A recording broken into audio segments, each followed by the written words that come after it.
Hello and welcome to the Commander's Quarters, your Magic the Gathering source that helps you command your budget. This show and episodes like this one are possible thanks to viewers like you. If you're looking for an easy way to help support this show, make sure that you like, share, and subscribe. Also, hit that bell notification icon so you don't miss any new episodes. You can also go check out our playmats and other merchandise at thecommandersquarters.com. Another easy way to support this show is with our TCG player affiliate links. So whether you're buying a deck or individual cards, you can use this general link right here or one in the description. And the final way that you can support this show is by supporting us directly by becoming a patron. There are many benefits to being a patron, and I truly couldn't do this without all their support. Hey everyone, Mitch coming in from the Commander's Quarters studio. Welcome to the show. So, on today's episode, I'm going to be taking you through a complete tier ranking for the Forgotten Realms Commanders. This includes both the main set Dungeons & Dragons Adventures in the Forgotten Realms and the Adventures in the Forgotten Realms Precons. So we're going to be starting off with the Commanders in Tier D, which is the weakest tier, and work our way up through C, B, and A, all the way up to the most powerful tier, which is Tier S. Just a quick disclaimer before we jump into this episode, though obviously these rankings are completely based off of my own opinions, and your picks might differ, and that's okay.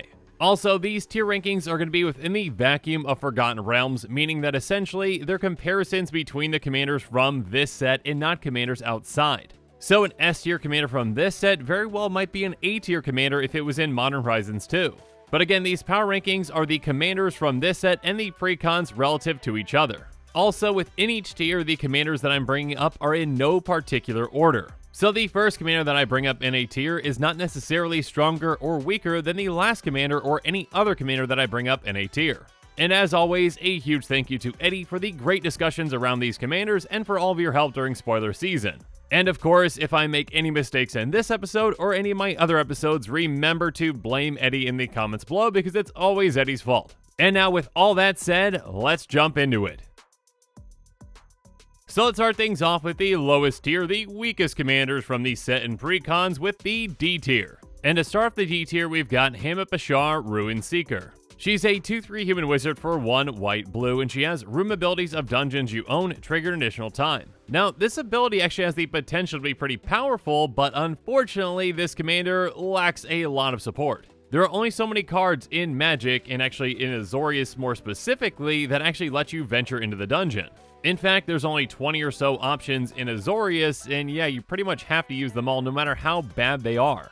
Now, if in the future we get more venture into the dungeon cards, this commander could definitely be better, but at this point, yeah, because of a lack of support, this commander is most definitely in the D tier. So, Hamid Bashar, congratulations, or should I say my apologies, but you are the first commander that I'm bringing up for the D tier. But next up though, let's move on to a commander with a similar problem with Farida, Devil's Chosen. Farida is a 3/3 tiefling warlock that costs 2 blue-red, and she has Dark One's Own Luck. Whenever you roll 1 or more dice, Farida, Devil's Chosen gains flying and menace until end of turn. If any of those results was 10 or higher, draw a card. So the payoff of flying and menace is okay, but obviously the bigger payoff here is if you hit that 10 or higher, you draw a card. And drawing cards in Commander is always a good thing, so if you can roll a bunch of dice and draw some cards, well, that's gonna help you out. Unfortunately, like Hamid Bashar, there really aren't that many cards that let you roll dice. Rolling dice is a new thing to Magic from this set, and yeah, there really isn't all that much support, especially when you're just limited to blue and red. So again, like Hamid Bashar, you're gonna have to make use of some pretty lackluster cards to actually have enough cards in your deck that deal with rolling dice to make sure that you can actually roll dice and draw cards from your commander. So again, because of that lack of support and limited card pool, Farida, you have found your place in the D tier. Next up though, let's move on to Targ-nar, Demon Fang Null. Targ-nar is a 2/2 Null that costs red and a green. It has Pack Tactics. Whenever it attacks, if you attack with creatures with total power 6 or greater this combat, attacking creatures get +1/+0 until end of turn. And by paying 2 red-green, you double Targ-nar's power and toughness until end of turn. There's really not much to say about this commander because there's really not much there. It's not all that hard to meet that requirement for the attack trigger, but the attack trigger itself is pretty weak. And while doubling a creature's power toughness can be effective, 4 mana is a decent amount, and on top of that, this commander doesn't even have trample or a way to actually get that damage through. So yeah, Targ-nar is definitely, in my opinion, a pretty uninspiring commander, and it is most definitely a commander that has found itself in the D tier. But now let's move on to Sheshra, Death's Whisper. Sheshra is a 1/3 human elf warlock that costs 2 black-green. She has Bewitching Whispers. When Sheshra Death's Whisper enters the battlefield, target creature blocks this turn if able. And Whispers of the Grave at the beginning of your end step. If a creature died this turn, you may pay 2 life. If you do, draw a card. There are just a lot of limitations on this commander, and it probably had the potential to be more powerful than it is, but because of those limitations, well, it's very lackluster. Getting 1 creature to block on an ETB is an okay effect, but it's not something that's easily abusable in these colors. On top of that, the draw is restricted to just your turn, so yeah, there's not a lot of potential there either. With some slight adjustments, Sheshra could have definitely been a tier or 2 higher, but unfortunately, this is how the card is, so it is most definitely in the D tier in my opinion. And the final commander to round out the D tier is Icing Death Frost Tyrant. Icing Death is a 4/3 dragon with flying and vigilance that costs 2 white. When it dies, you create Icing Death Frost Tongue, a legendary white equipment artifact token with equipped creature gets +2/+0. Whenever equipped creature attacks, tap target creature defending player controls and equip 2. The only thing that this commander does, and the only benefit that this commander really gives you, is an equipment when it dies. Now that equipment isn't terrible, but it's also legendary, so because of that, you're only getting that benefit once. Because of that, and the fact that this commander is a mono-white commander, which is considered by many to be the weakest color, this commander really doesn't have all that much potential. So yeah, Icing Death Frost Tyrant, you are most definitely, in my opinion, solidly in the D tier.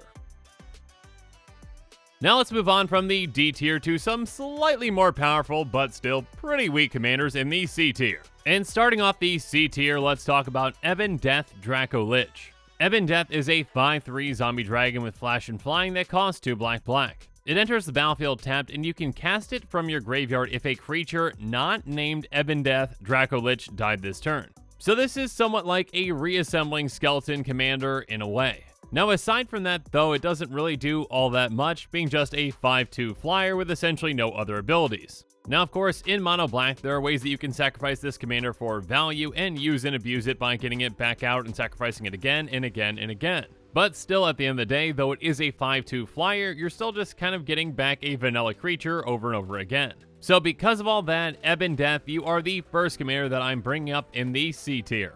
Next up though, let's move on to another one of the legendary dragons from this set with Inferno of the Star Mounts.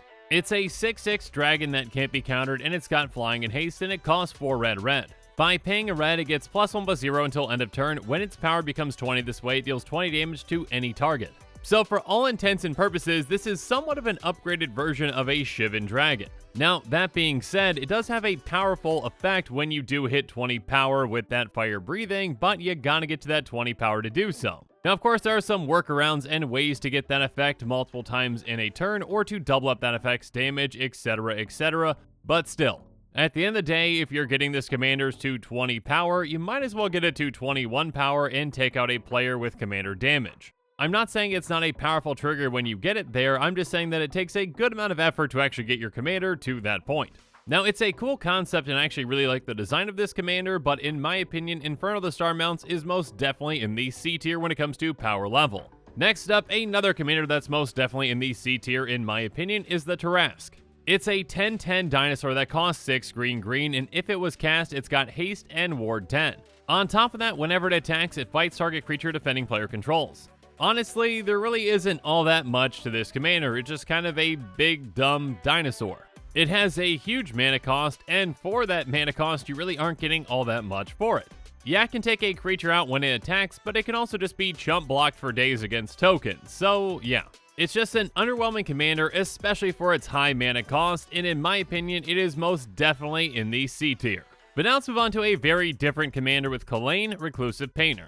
She's a 1/2 human elf bard that costs black-red, and when she enters the battlefield, you create a treasure token. On top of that, other creatures you control enter the battlefield with an additional +1/+1 counter on them for each mana from a treasure spent to cast them.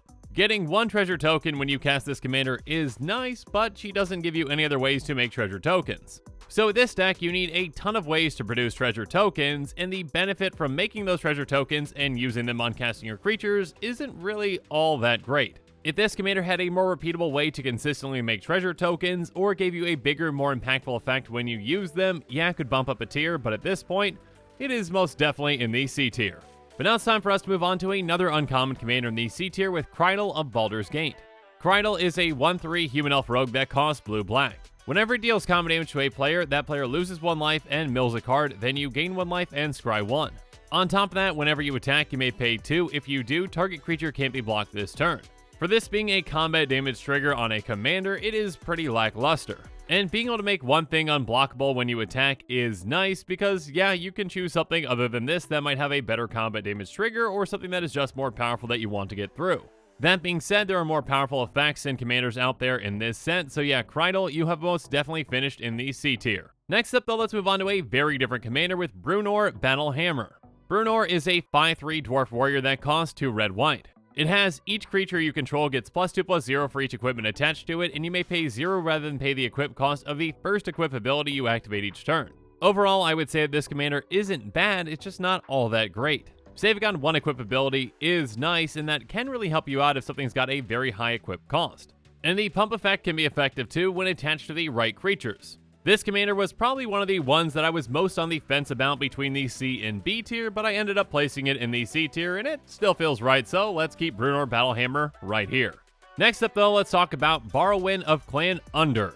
It's a 3/3 dwarf cleric that costs 2 white-black, and it has, when it enters the battlefield, venture into the dungeon. On top of that, whenever it attacks, return up to 1 creature card with mana value 3 or less from your graveyard to the battlefield if you've completed a dungeon. That's not a bad attack trigger, in fact it can be pretty effective in the right scenario, but you are going to be putting your commander in harm's way. So you need to find ways to get this commander through, or to find ways to protect it, and a blink spell could be effective because that also interacts well with the ETB. And also, if you really wanted to, you could work to build a combo deck where you can make this commander enter the battlefield an infinite number of times, and then just venture into the dungeon infinitely and win from there. That being said, there are most definitely a good amount of hoops that you have to jump through to actually make that work. And at the end of the day, there are just more powerful commanders out there, and Borrowin of Clan Under, you have most definitely found your spot in the C tier. But now let's move on to a very similar commander with Nadar, Selfless Paladin. Nadar is a 3/3 Dragon Knight with Vigilance that costs 2 and a white. It has, when it enters the battlefield or attacks, venture into the dungeon, and other creatures you control get +1/+1 as long as you've completed a dungeon. So this one does give you an anthem when you do complete a dungeon, which can help you out if you've got something like a token strategy. And aside from that ETB, this one does have a repeatable way to venture into the dungeon by attacking.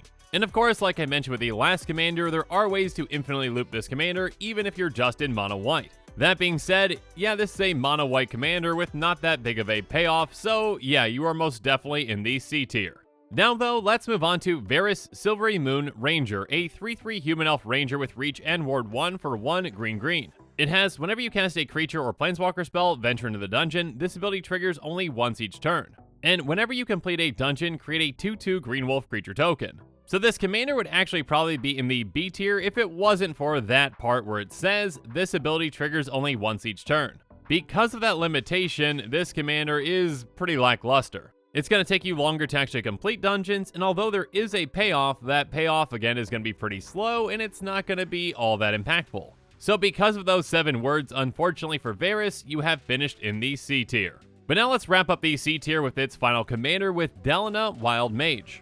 Delina is a 3/2 elf shaman for a 3 and a red, and when Delina attacks, you choose target creature you control, then roll a d20. If you roll between a 1 and 14, you create a tapped and attacking token that's a copy of that creature, except it's not legendary, and it has exile this creature at end of combat. By rolling a 15 through 20, you create one of those tokens, and you roll again. So this can be a powerful effect, especially when used with creatures with powerful ETB triggers. And also with creatures that have powerful LTB triggers, as long as that's not specifically a death trigger, because again, the creature gets exiled at the end of combat. And of course, with some lucky rolls getting between a 15 and a 20, you can get even more value. That being said, in order to get this effect, you do need to put your commander in danger. So you're going to have to dedicate a good amount of resources to protect this commander, or it's not going to be all that helpful for you. Again, it has a decent amount of potential, and I was very much on the fence with this one as well between the C tier and the B tier, but I ended up placing it in the C tier. But now let's move on to the C tier to some slightly more powerful commanders, those middle-of-the-road commanders in the B tier. And the first commander in the B tier that I want to bring up is your typical Simic commander with Gretchen Titchwillow. Gretchen is a 0/4 halfling druid that costs green-blue, and she has pay 2 green-blue, draw a card, you may put a land card from your hand onto the battlefield. Now of course, drawing cards and ramping are 2 very impactful things in Commander. But unlike a lot of other Simic commanders that benefit you with lands and card draw, you have to dump a lot of mana into this one to make it effective. So at the end of the day, Gretchen Titch Willow has ended up in the B tier. But now let's move on to yet another uncommon B tier commander with Trelisara Moondancer. Trelisara is a 2/2 elf cleric for green-white. She has, whenever you gain life, put a +1/+1 counter on Trelisara Moondancer and scry 1. In these colors, you've got a lot of access to a ton of sources that gain you life throughout the game. So not only will you be able to grow this commander very quickly and efficiently, but you can also scry a ton. And while scrying isn't card advantage, it is card selection and it can really help you out throughout the game. If you gain life from 6 different sources on a turn, you're going to scry 1 6 different times. So it can kind of be like a mini tutor in a way. It helps you draw the most effective nearest cards to the top. So yeah, at the end of the day, I think Trelisara Moondancer is a very solid B tier commander. But now let's move on to yet another Selesnya commander with the exact same mana cost with Catti Brie of Mithril Hall. Catti Brie is a 2/2 human archer with first strike and reach that costs green-white. When she attacks, you put a +1/+1 counter on it for each equipment attached to it. And by paying 1, you can remove all +1/+1 counters from Catti Brie. It deals X damage target attacking or blocking creature an opponent controls for X the number of counters moved this way. Now while that ability is a nice option, unfortunately that last part does say remove all, so you've got to really commit when you want to take out an attacking or blocking creature. That being said, obviously just by suiting up this commander with a lot of equipment, you can get her huge in absolutely no time. So for a Voltron-style deck committed to just growing this commander and not really utilizing that second ability, yeah, I would say that this commander is a pretty solid B-tier commander. Next up though, let's move on to Mink's Beloved Ranger. Minx is a 3/3 human ranger that costs red, green, white. When Minx enters the battlefield, create Boo, a legendary 1/1 red hamster creature token with trample and haste. By paying X until end of turn, target creature you control has base power and toughness XX and becomes a giant addition to its other types, activate only as a sorcery. Honestly, if those last 5 words weren't on this card, activate only as a sorcery, I think this one would probably be bumped up 1 tier. Making the sorcery speed doesn't allow it to be used as a combat trick or an instant speed sacrifice outlet. And those 2 things could definitely jump this commander up to the next tier. That being said, it is definitely a powerful commander in its own right. It can really make use out of creatures that care about their power and get a lot of value out of them. And on top of that, though it isn't at instant speed, it is still a free sacrifice outlet and that can really help you out with certain types of decks. So this commander can be taken in a couple of different directions and is pretty powerful overall and is definitely slotted into the B tier in my opinion, but again, without those last 5 words, it might have moved up. Next up though, let's move on to Drist Do Erden. Drist is a 3/3 elf ranger with double strike that costs 3 green-white. When Drist enters the battlefield, create Gwenhavar, a legendary 4/1 green cat creature token with trample. And whenever a creature dies, if it had power greater than Drist's power, put a number of +1/+1 counters on Drist equal to the difference. So for 5 mana, you are getting a good amount of power with a 3/3 double striker and a 4/1 cat. And obviously Drist has a lot of potential to grow its power throughout the game. So as a Voltron commander, this can be a pretty strong commander. However, this commander lacks a way to protect itself and a way to get damage through. That being said, it can be a powerful commander, though there are commanders out there that are definitely more powerful, so it is solidly in the B tier. Next up though, let's move on to Orcus, Prince of Undeath. Orcus is a 5/3 demon with flying and trample that costs X2 black-red. It has, when it enters the battlefield, choose 1. Each other creature gets -X until end of turn, you lose X life.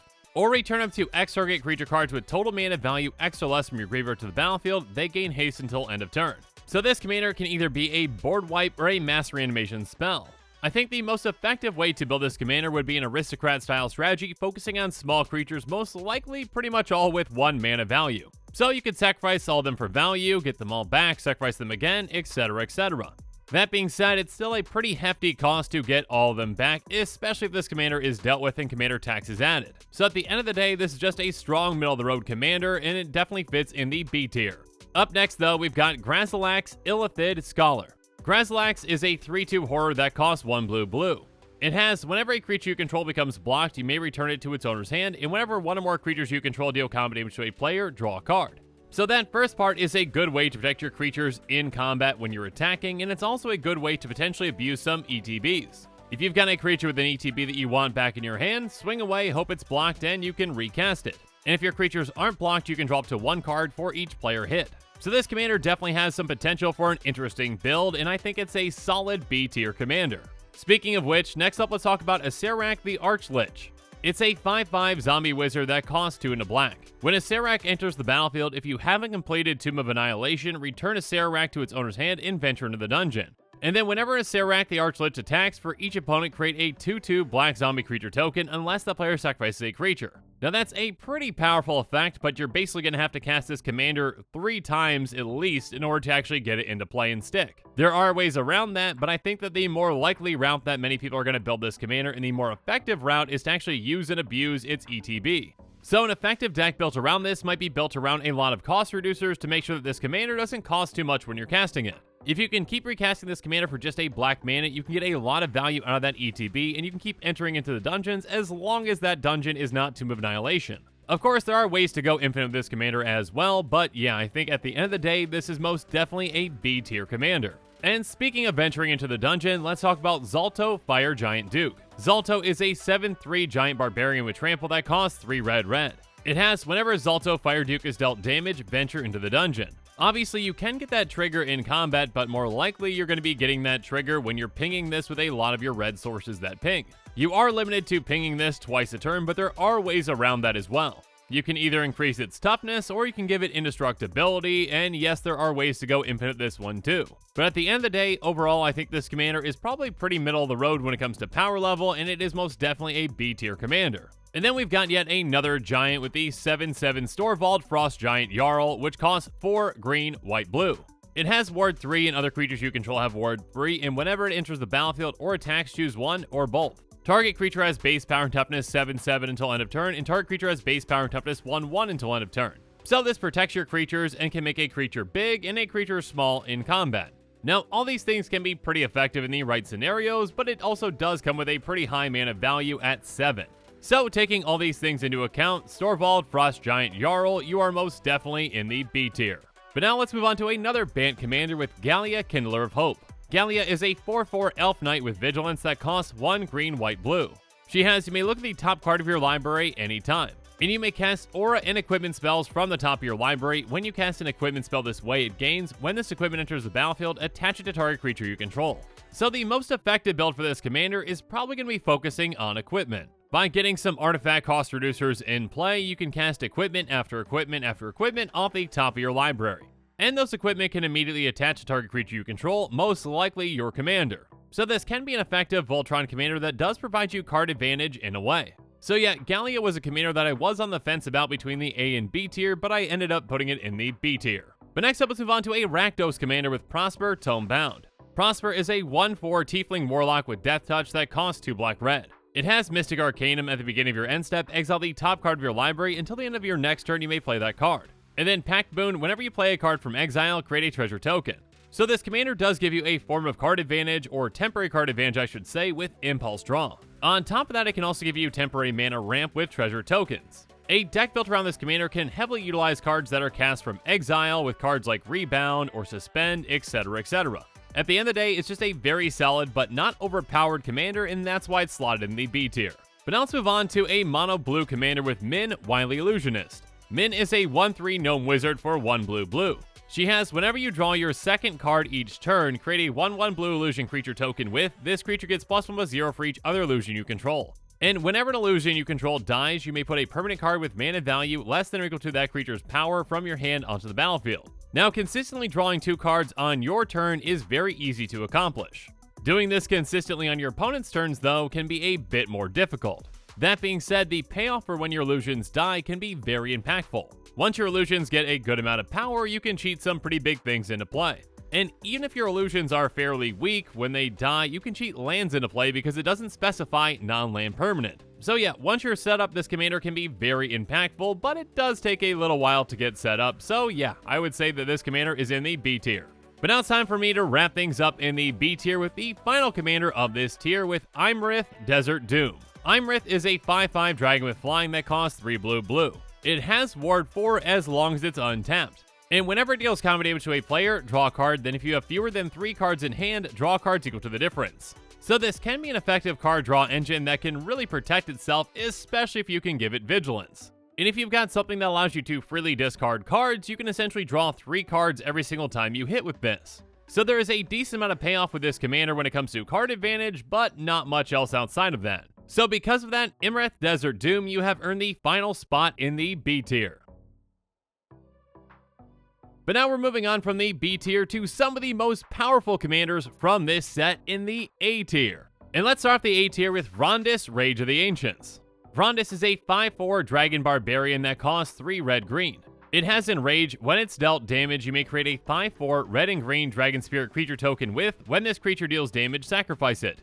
And whenever you roll 1 or more dice, you may have Rondis deal 1 damage to itself. Now that last part is kind of nice to have, but probably isn't really all that needed. Like I mentioned before with Zalto, since you have access to red, you've got access to a ton of ping effects. And the payoff for pinging this commander is huge. By pinging this commander 3 times in a turn, you're making 3 5/4 dragons.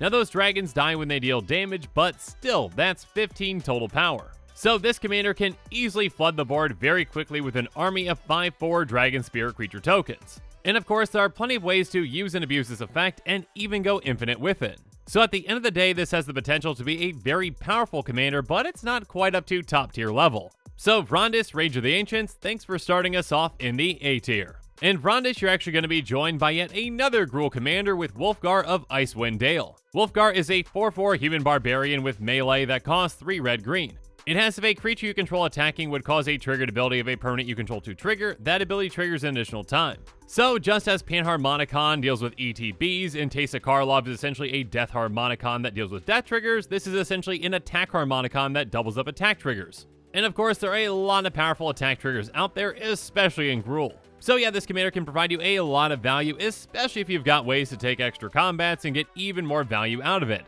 To be honest, it was one that I was considering for the S tier, but it ended up in the A tier, and I think it definitely found its place here. But now let's move on to Karazakar, the Eye Tyrant. Karazakar is a 5/5 beholder that costs 3 black-red.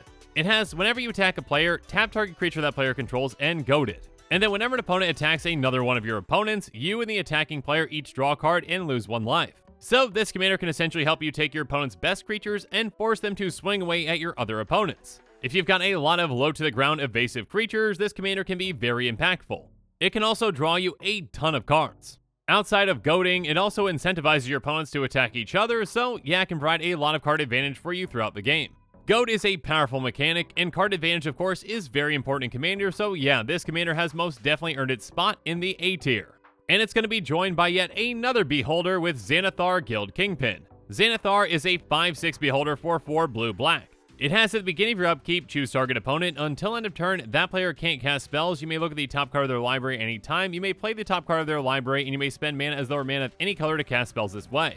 So essentially, you shut down one player from casting things in a turn, and you get card advantage off the top of their library. That's a really powerful effect, and of course, there are ways to find out what the best target for this is. If you know the top card of each opponent's library, you know who to target with this. That being said, you are limited to your opponent's decks when it comes to what powerful things that you can do. But yeah, overall, this is a very powerful commander and a very scary one to go up against, and yeah, at the end of the day, I think this is an A-tier commander. Next up, let's talk about Lorcan, Warlock Collector. Lorcan is a 6/6 devil flying that costs 5 black-black. It has, whenever a creature card is put into an opponent's graveyard from anywhere, you may pay life equal to its mana value. If you do put it onto the battlefield under your control, it's a Warlock in addition to its other types. And if a Warlock you control would die, exile it instead. So this is a commander that can effectively steal your opponent's creatures in a multitude of ways. If you kill one of their creatures, or mill them, or somehow get them into their graveyard from anywhere, yeah, you can steal them. It does cost life though, but in mono black, you've got plenty of ways that you can use to gain a ton of life. So yeah, a commander that can effectively steal your opponent's creatures and make use out of them against your opponents can be a very powerful commander. So yeah, Lorcan, Warlock Collector, you have now added yourself to the collection of A-tier commanders. But now let's move on to another commander with Sephris of the Hidden Ways.